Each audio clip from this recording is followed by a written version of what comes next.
Hello बच्चों, आज की क्लास में हम लोग एक्सरसाइज नंबर 2.3 के प्रॉब्लम्स को सॉल्व करेंगे।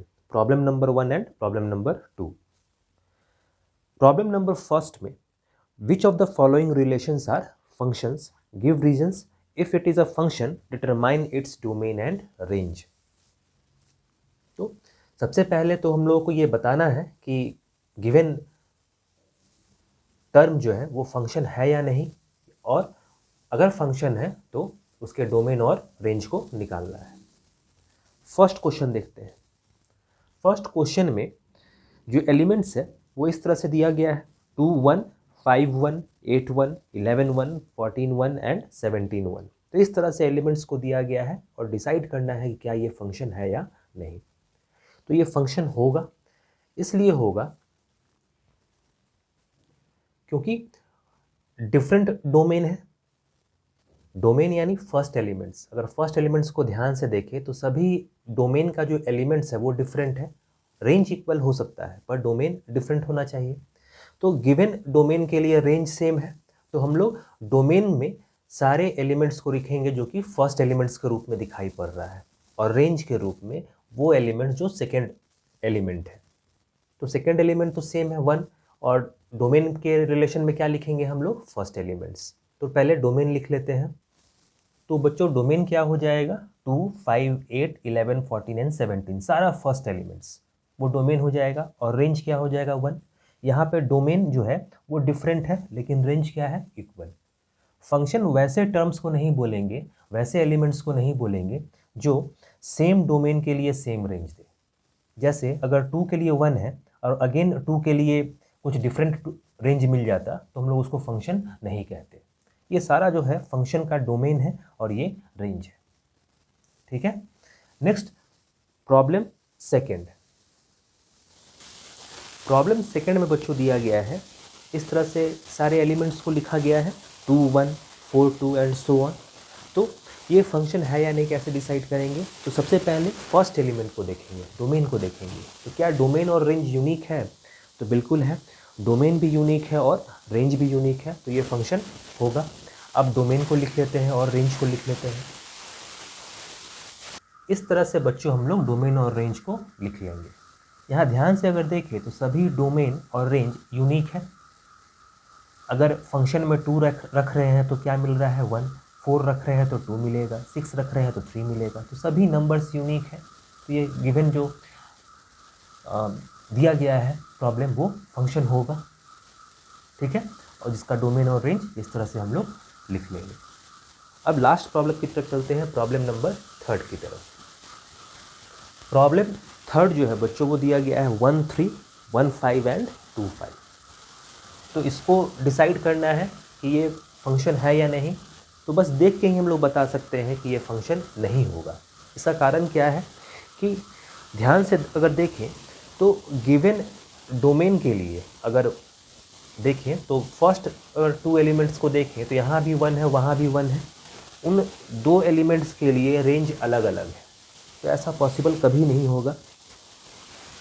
तो हम लोग इस बेसिस पर डिसाइड करेंगे कि ये फंक्शन नहीं है। ठीक है, इसलिए कि अगर डोमेन के रूप में हम लोग 1 रख रहे हैं तो रेंज क्या मिल रहा है, 3। ठीक है, ये फर्स्ट एलिमेंट्स के रूप में है। अगेन 1 रख रहे हैं तो क्या मिल रहा है, 5। तो ये कभी पॉसिबल नहीं है। जब 1 रख रहे हैं तो 3 मिलेगा, तो 3 ही मिलेगा, या फिर 1 रखेंगे तो 5 मिलना चाहिए। कोई भी फंक्शन ऐसा नहीं होगा जिसमें एक ही एलिमेंट रखे और डिफरेंट रेंजेस आए। ठीक है, तो इस बेसिस पे हम लोग कहेंगे कि ये फंक्शन नहीं है। ठीक है, तो इसके डोमेन और रेंज के बारे में कुछ कहना ही नहीं है, क्योंकि जो फंक्शन है उसी के डोमेन और रेंज को निकालना था। नेक्स्ट बच्चों हम लोग प्रॉब्लम नंबर 2 की तरफ बढ़ते हैं। नेक्स्ट प्रॉब्लम जो है वो काफ़ी इंटरेस्टिंग है। Find the domain and range of the following real functions. तो फंक्शंस गिवन है और उस फंक्शन से हम लोगों को रेंज और डोमेन डिटरमाइन करना है। फर्स्ट फंक्शन देखते हैं, f(x) equals to minus mod x। इस फंक्शन को तो हम लोग बेसिकली जानते ही हैं, ये मॉडुलस फंक्शन है। अगर नेगेटिव साइन नहीं होता तो इस फंक्शन को हम लोग पहले से जान रहे हैं, मॉड x। ये मॉडुलस फंक्शन है और इसका प्रॉपर्टी क्या है कि x की जगह कुछ भी रखें ये एक पॉजिटिव नंबर ही लौटाता है। ये बात हम लोग जानते हैं कि मॉडुलस ऑफ x हमेशा पॉजिटिव नंबर ही लौटाता है, चाहे वो पॉजिटिव नंबर रखें यहाँ, चाहे नेगेटिव नंबर रखें। इस हिसाब से अगर नेगेटिव साइन आगे यहाँ रखा हुआ है, इसका मतलब है कि इस x की जगह डोमेन में तो कोई चेंज नहीं होगा, क्योंकि x की जगह हम लोग का फ्री चॉइस है, कुछ भी रख सकते हैं। डोमेन की जगह हम लोग कोई भी रियल नंबर रख सकते हैं। तो इसका मतलब है कि जो डोमेन है वो हम लोग क्या कहेंगे, ऑल रियल नंबर्स। डोमेन जो है कोई भी रियल नंबर हम लोग रख सकते हैं, पर रेंज पे इसका असर पड़ेगा। अगर केवल मॉडुलस ऑफ x रहता तो रेंज डिफरेंट होता, लेकिन यहाँ -x है, तो देखते हैं, समझते हैं कि इसका क्या असर पड़ेगा इस पर। सपोज x के जगह पे हम लोग एक पॉजिटिव क्वांटिटी रखते हैं, x की जगह पे एक पॉजिटिव क्वांटिटी रखते हैं, ये क्या है 1। सपोज x की जगह पे क्या रख रहे हैं 1, और 1 का मॉडुलस ले रहे हैं, ठीक है। तो 1 का मॉडुलस क्या होगा, 1 ही होगा, क्योंकि ये पॉजिटिव क्वांटिटी है, पॉजिटिव क्वांटिटी का पॉजिटिव ही बनाना है तो 1 है। लेकिन आगे नेगेटिव साइन है, आगे क्या है नेगेटिव साइन, तो ये -1 होगा। कहने का मतलब है कि अगर हम लोग पॉजिटिव क्वांटिटी रख रहे हैं तो उसका वो मॉडुलस क्या कर रहा है, पॉजिटिव क्वांटिटी ही बना रहा है, पर आगे नेगेटिव साइन होने के कारण वो टर्म क्या हो जा रहा है, नेगेटिव, यानी रेंज नेगेटिव दे रहा है, ठीक है। अगर पॉजिटिव क्वांटिटी रख रहे हैं तो रेंज क्या हो जा रहा है, नेगेटिव। अगर x की जगह पे हम लोग 0 रखते हैं, x की जगह पे क्या रखते हैं 0, तो ऑब्वियस है 0 का मॉड क्या होगा 0, और 0 नाइदर पॉजिटिव नॉन नेगेटिव होता है, तो 0 को इंक्लूड कर लेंगे। अब नेगेटिव नंबर्स रख कर देखते हैं। अगर -1 रखें यहाँ पे, -1 मॉड, ठीक है, तो -1 का मॉड क्या हो जाएगा 1, और आगे पहले से नेगेटिव क्वांटिटी है तो ये नेगेटिव क्वांटिटी बना दिया। कहने का मतलब है कि नंबर्स में x के जगह पे कुछ भी रखें, रेंज क्या दे रहा है, नेगेटिव। एक 0 को छोड़ के बाकी सारा कुछ क्या दे रहा है, नेगेटिव, तो रेंज हम लोग क्या डिसाइड करेंगे, नेगेटिव। तब बच्चों रेंज लिखने का तरीका क्या होगा, तो रेंज हम लोग लिख सकते हैं कि रेंज जो है वो -∞ से -∞ से 0 के बीच में लाई करेगा, ठीक है। ऐसा इसलिए कि 0 जो है अगर वो रखते हैं x के जगह पे तो कोई फ़र्क नहीं पड़ता, नो -0 तो नहीं लिखते हैं, 0 ही लिखते हैं, 0 नाइदर पॉजिटिव नॉर नेगेटिव होता है, तो रेंज में 0 तक इंक्लूड कर सकते हैं। अब 0 से आगे नहीं बढ़ सकते हैं, अगर आगे बढ़ेंगे तो अगेन नेगेटिव क्वांटिटीज मिलेगा, और फिर वो रेंज में -∞ से 0 के बीच में वो इंक्लूड हो जाएगा। तो अगर हम लोग रेंज -∞ से 0 रखें, यहाँ क्लोज इंटरवल दिए हैं ताकि ये बता सकें कि 0 इंक्लूडेड है, तो -∞ से अगर 0 रखें तो ये सभी वैल्यूज़ को इंक्लूड कर सकता है, ठीक है। तो डोमेन में हम लोग ऑल रियल नंबर्स रखेंगे। यहाँ थोड़ा सा सिंबल्स में कंफ्यूज नहीं होना है, ये ऑल रियल नंबर्स के लिए है और ये रेंज के लिए है, ठीक है। रेंज को किसी और भी सिंबल से डिनोट कर सकते हैं, लेकिन यहाँ समझा रहे हैं कि ये दोनों अलग अलग है, ठीक है। इसको R' मान लेते हैं, ठीक है। ये रेंज जो है R' है, और ये -∞ से 0 के वैल्यूज़ को लौटाएगा, कुछ भी रखें इसी के बीच में वैल्यूज लाई करेगा। तो समझ में आया होगा। इसलिए ये सब प्रॉब्लम्स जहाँ फंक्शन का डोमेन और रेंज निकालना हो काफ़ी इंटरेस्टिंग होता है, क्योंकि इसमें बहुत सोचना पड़ता है, ठीक है। नेक्स्ट हम लोग प्रॉब्लम 2 की तरफ बढ़ते हैं। प्रॉब्लम 2 में बच्चों दिया गया है f(x = 9 - x²। अब इस फंक्शन का डोमेन और रेंज फाइंड करना है। अब ये सिंबल किसका है, स्क्वायर रूट का, और हम लोग जानते हैं कि जब कोई एक्सप्रेशन स्क्वायर रूट के भीतर होता है तो उस टर्म को हमेशा या तो 0 से बड़ा होना चाहिए, पॉजिटिव नंबर होना चाहिए। ये रूट जब भी लगेगा एक पॉजिटिव क्वांटिटी पे लगता है, जैसे अगर 4 रूट जो है वो पॉजिटिव क्वांटिटी को रिप्रेजेंट करता है, रूट के भीतर हमेशा पॉजिटिव क्वांटिटी होना चाहिए, न कि नेगेटिव क्वांटिटी। जैसे -4 हम लोग के ऊपर रूट नहीं चढ़ा सकते हैं। ये एक कॉम्प्लेक्स नंबर का सब्जेक्ट हो गया, जहाँ पे हम लोग वहाँ एक्सप्लेन करने के लिए इस नंबर्स का यूज़ करते हैं, इमेजिनरी क्वांटिटीज़ का।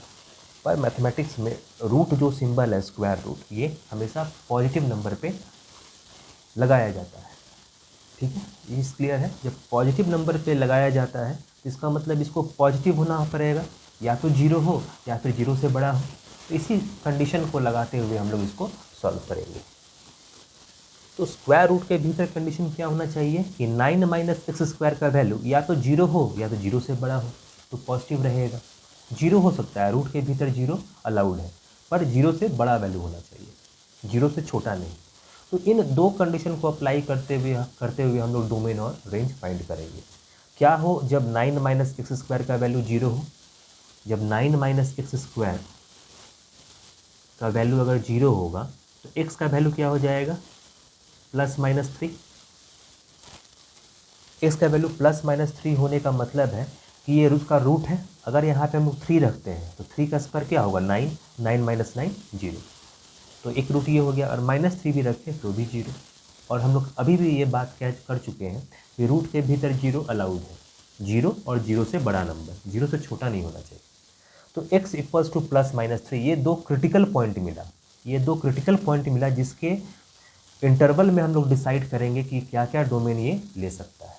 अब नंबर लाइन ड्रॉ करेंगे, इन दो क्रिटिकल पॉइंट्स को मार्क करेंगे और उस बेसिस पर डिसाइड करेंगे कि डोमेन क्या होना चाहिए। अब बच्चों नंबर लाइन के हेल्प से देखते हैं कि ये जो क्रिटिकल पॉइंट्स है -3 और +3, ये इसको 3 भाग में बांट रहा है, 1 2 3। तो डोमेन कैसे डिसाइड करेंगे ये देखते हैं। -3 रखने पे ये तो ज़ीरो हो जा रहा है, सही है। +3 रखने पे भी ये ज़ीरो हो जा रहा है, क्लियर है। तो यहाँ पे हम लोग सर्कल ड्रॉ करते हुए उसको डार्कन कर लेंगे, ताकि इस पॉइंट को हम लोग को इंक्लूड करना है, ये दिमाग में रहे।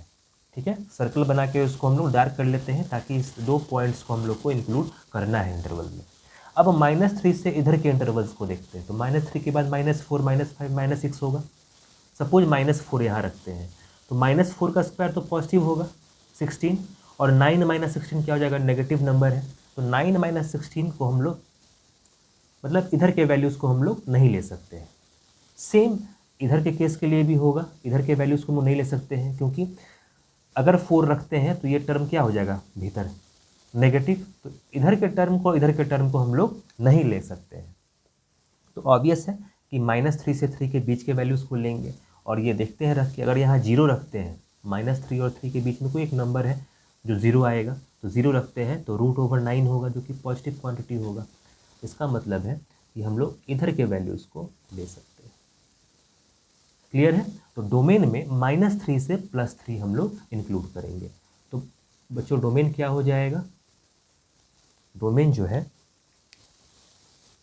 तो बच्चों डोमेन क्या हो जाएगा, -3 से 3, -3 को भी इंक्लूड करेंगे, +3 को भी इंक्लूड करेंगे, और उन दो के बीच में जो भी नंबर आ रहा है उसको इंक्लूड कर सकते हैं। लेकिन -3 से इधर कोई नेगेटिव नंबर नहीं लेंगे, और +3 से इधर कोई पॉजिटिव नंबर नहीं लेंगे, क्योंकि वो इस टर्म को क्या बना देगा, नेगेटिव, और इस टर्म को क्या होना है हमेशा, पॉजिटिव। तो डोमेन डिसाइड कर लिए हम लोग -3 से 3। अब रेंज की तरफ बढ़ते हैं। रेंज निकालने के लिए बच्चों सबसे पहले डोमेन पे ध्यान देना होगा। डोमेन क्या है, -3 से 3। इन्हीं नंबर्स के बीच में इंक्लूडिंग ये दोनों नंबर्स हम लोग x के जगह पे रख सकते हैं। अगर -3 और 3 रखें तो रेंज क्या मिलना चाहिए, 0, क्योंकि +-3 का स्क्वायर क्या होगा, 9, 9 माइनस 9 0। तो रेंज के रूप में एक नंबर क्या मिलेगा, 0। तो ये एक नंबर हुआ, ठीक है। और भी डिफरेंट नंबर्स को पुट करते हुए हम लोग डिसाइड कर सकते हैं कि रेंज क्या होना चाहिए। रेंज निकालते समय हमेशा हमेशा मिनिमा और मैक्सिमा को ध्यान रखना पड़ता है, एक मिनिमम वैल्यू और मैक्सिमम वैल्यू। तो देखते हैं कि और क्या कोई मैक्सिमम वैल्यू मिल सकता है। अगर -3 से आगे बढ़े तो 0 एक पॉइंट मिलेगा, तो 0 रख के देखते हैं। तो 0 रखेंगे यहाँ पे, तो ये केवल √9 बचेगा, यानी 3। तो रेंज जो है, एक नंबर मिला 3। अब 3 से अगर 0 से आगे बढ़ते हैं, अगर 1 रखते हैं तो 9 माइनस 1 8, √8, जो कि 2√2 होता है। देन 2 रखेंगे तो 2 का स्क्वायर 4, 9 माइनस 4 √5, जो कि 2.36 होता है। कहने का मतलब है कि इन दो पॉइंट्स के बीच में कोई भी नंबर ले, रेंज हमेशा 0 से 3 के बीच में रह रहा है, क्लियर है। रेंज हमेशा 0 से 3 के बीच में रह रहा है। कहने का मतलब है कि 0 जो है वो मिनिमम होगा और मैक्सिमम क्या देगा वैल्यू, ये 3। इसके बीच में भी वैल्यूज लौटाएगा 2.36 2.1 डिपेंडिंग अपॉन यहाँ पे क्या रख रहे हैं। तो रेंज क्या हो जाएगा 0 से 3। ठीक है, तो इस तरह से हम लोग डिसाइड करते हैं, एक मिनिमम वैल्यू और एक मैक्सिमम वैल्यू। कुछ अलग तरीका भी है, मैक्सिमा मिनिमा कॉन्सेप्ट लगा के इसको डिफ्रेंशिएट करते हुए फाइंड कर सकते हैं कि ये 0 और 3 ही होगा, लेकिन उतना करने का ज़रूरत नहीं है। बस देख के हम लोग बता सकते हैं डोमेन के हिसाब से कि रेंज क्या होना चाहिए। तो समझ में आया होगा सारा कुछ। नेक्स्ट क्लास में बच्चों हम लोग आगे के प्रॉब्लम्स को सॉल्व करेंगे और उसको समझेंगे। ठीक है, तो मिलते हैं नेक्स्ट क्लास में।